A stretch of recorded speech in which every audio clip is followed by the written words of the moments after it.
I used to think my home needed more organizers. More shelves, more boxes, more clever little containers to make everything fit. But after paying closer attention to the way many Japanese homes are arranged to feel calm, practical, and easy to live in, I started to see the problem differently. Maybe the first thing I needed wasn't more storage.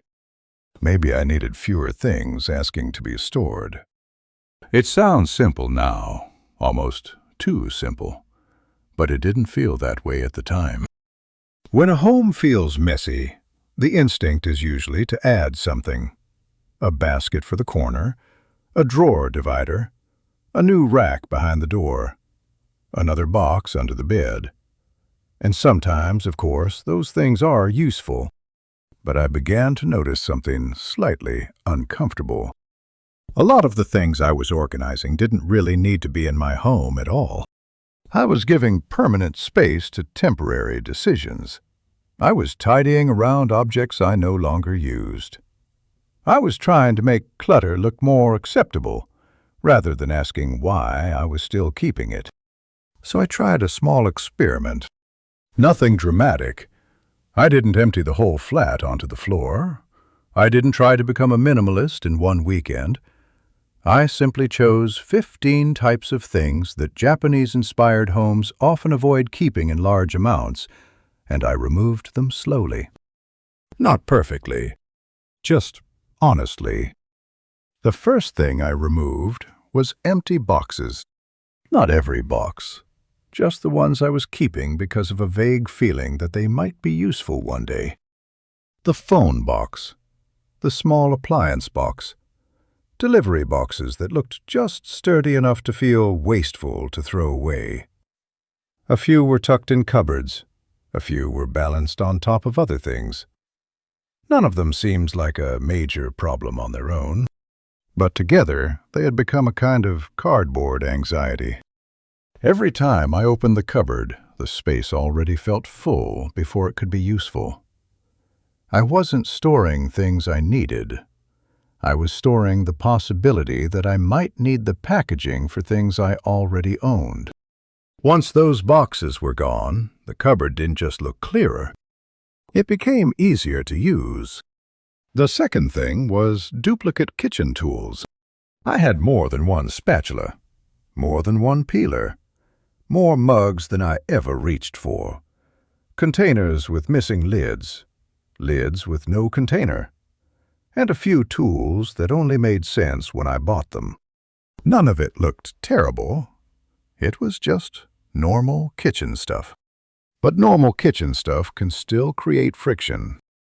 Cooking became slightly more irritating than it needed to be. I had to move things to find things. I had to stack things carefully so the drawer would close.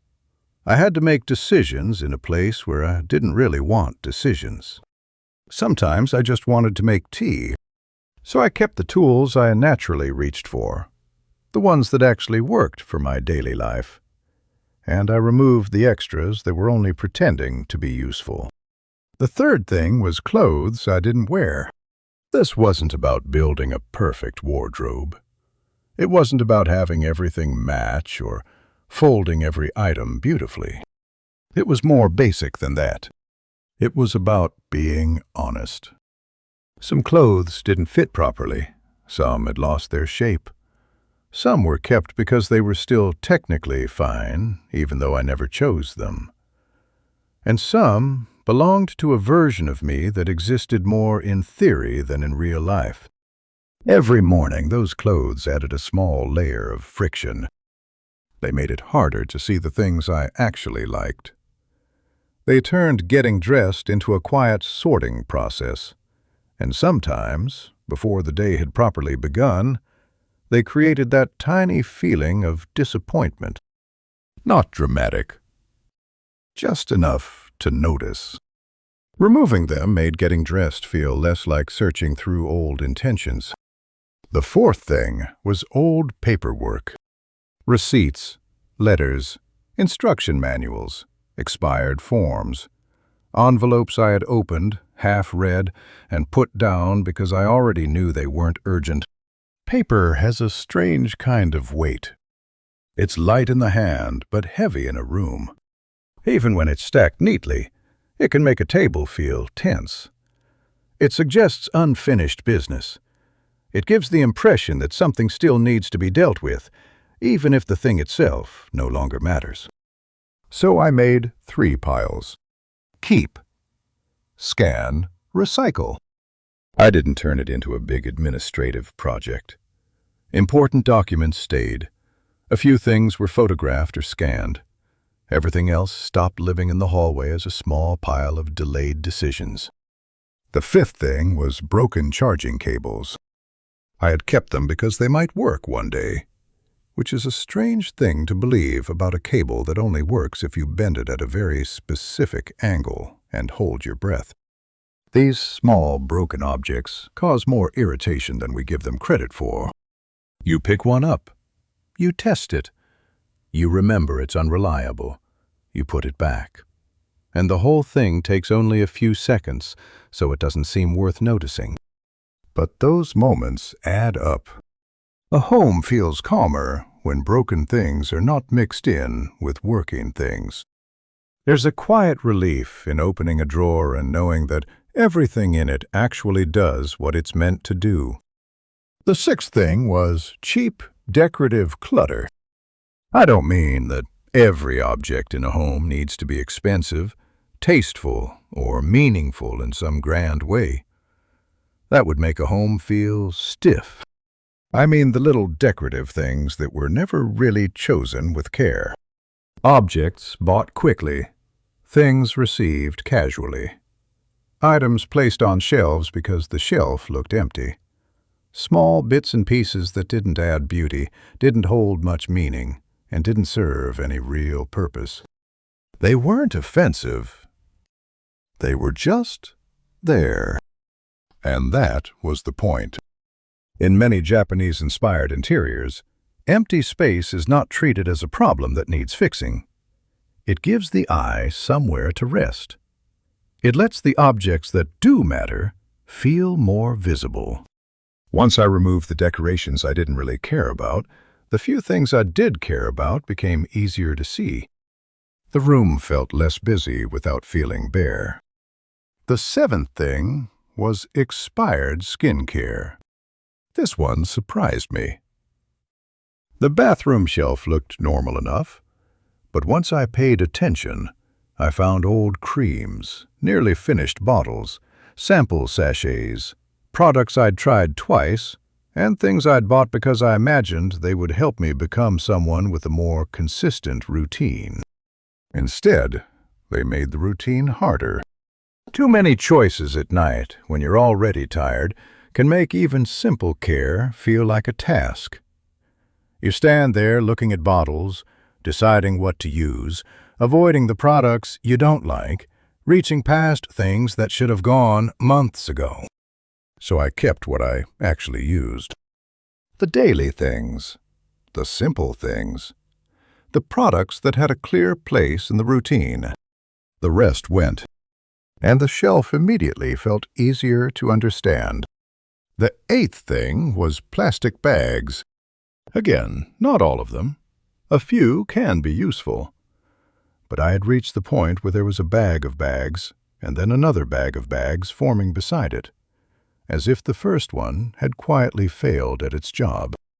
Plastic bags multiply because each one seems too useful to throw away. 1 bag is sensible. 3 bags are sensible.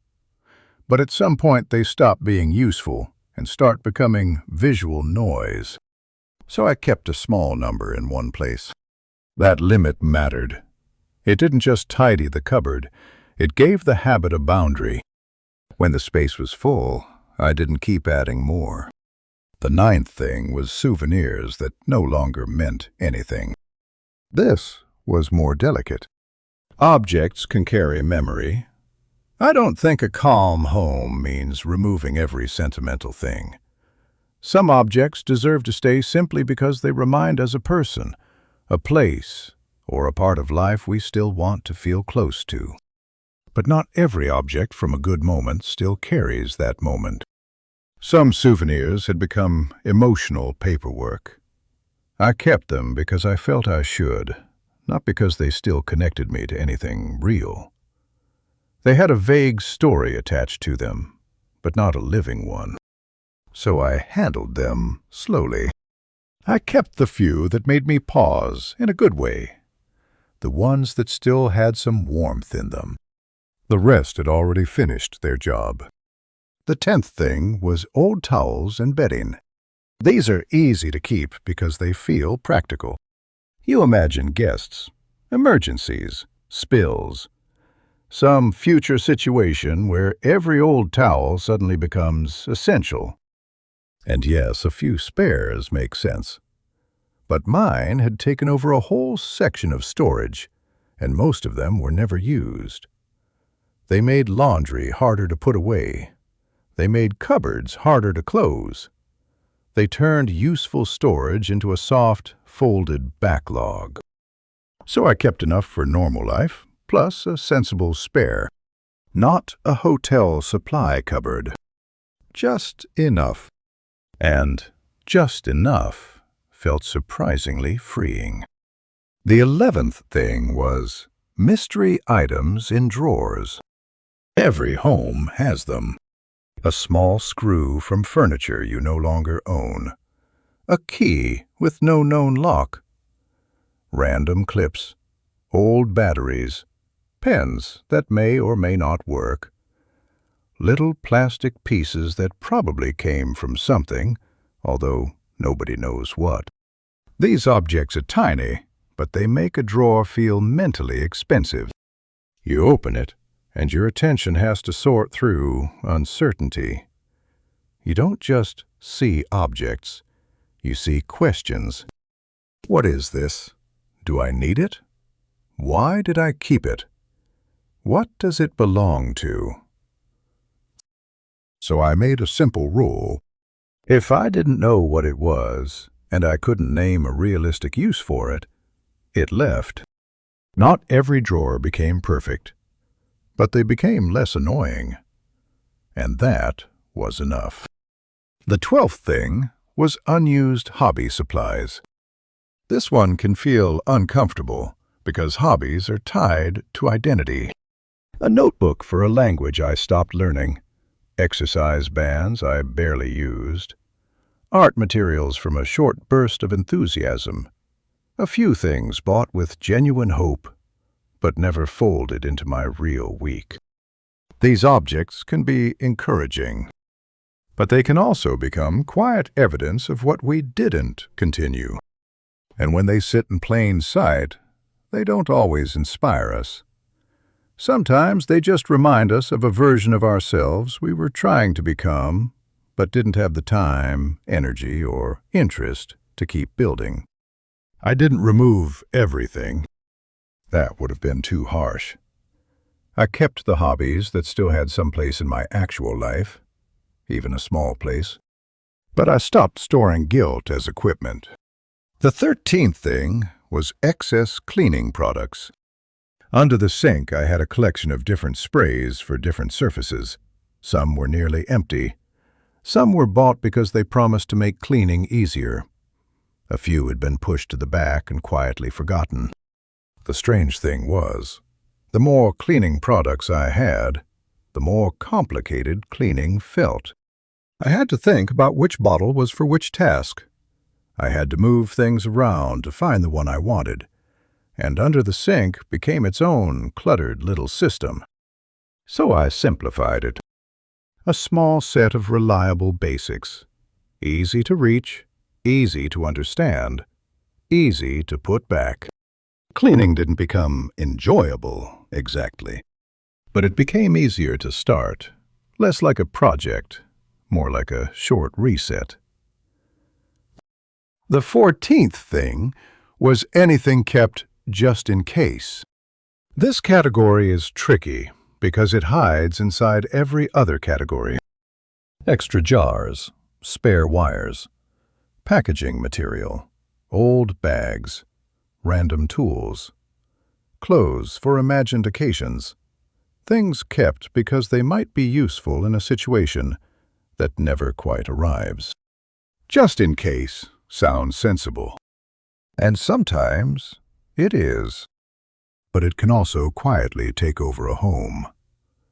It gives every object a defense. It makes it hard to remove anything because every item can be attached to some possible future version of life.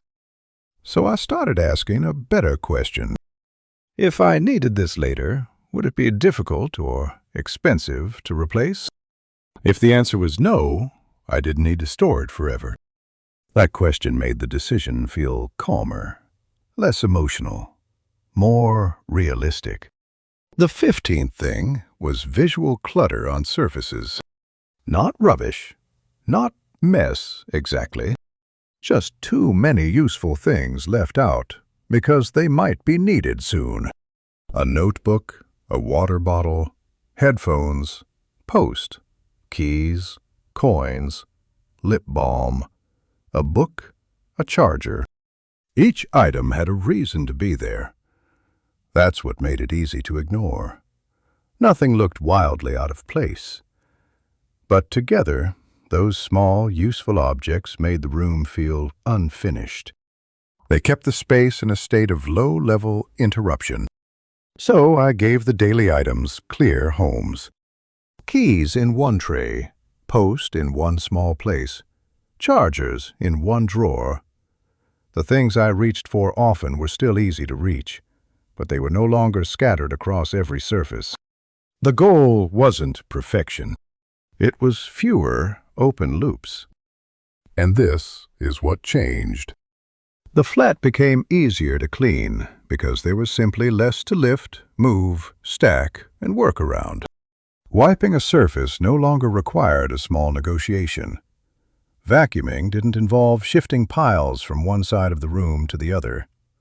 Putting things away took less effort because there were fewer things without a proper place. The housework became lighter because the environment stopped resisting it quite so much. It also became easier to find things. That sounds ordinary, but it changes the feeling of a day. When you know where your keys are, where the charger is, where the clean towels go, you remove dozens of tiny search missions. And those small searches matter. They break concentration. They create irritation. They make you feel slightly behind, even when nothing serious has happened. There's a kind of calm that comes from not having to hunt for your own life every morning. The home also became quieter. Not silent, not empty, just quieter. There was less information coming at me from every shelf and surface. Fewer objects asking to be dealt with.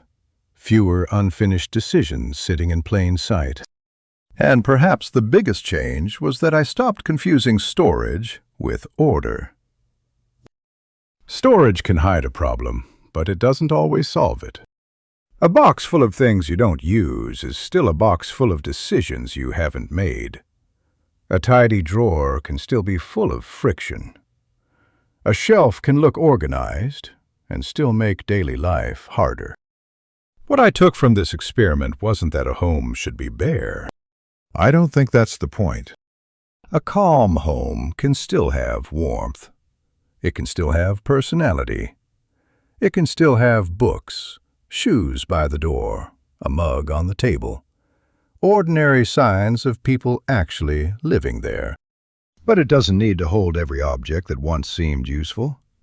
It doesn't need to keep every item that arrived by accident. It doesn't need to store every old version of who we thought we might become. Japanese-inspired living, at its most practical, is not about copying an aesthetic. It's about respecting space enough to let it work. It's noticing that the environment teaches your habits every day. If things are easy to put away, you're more likely to put them away. If surfaces are clear, you can reset them quickly. If fewer objects compete for attention, your mind has less to manage. After removing those 15 things, I didn't feel as if I had less. I felt as if the useful parts of my home had more room to breathe. And maybe that is the quiet lesson. Sometimes the next improvement isn't another product, another system, or another container. Sometimes it's choosing what no longer needs to stay. Because when the home carries less, the mind often does too.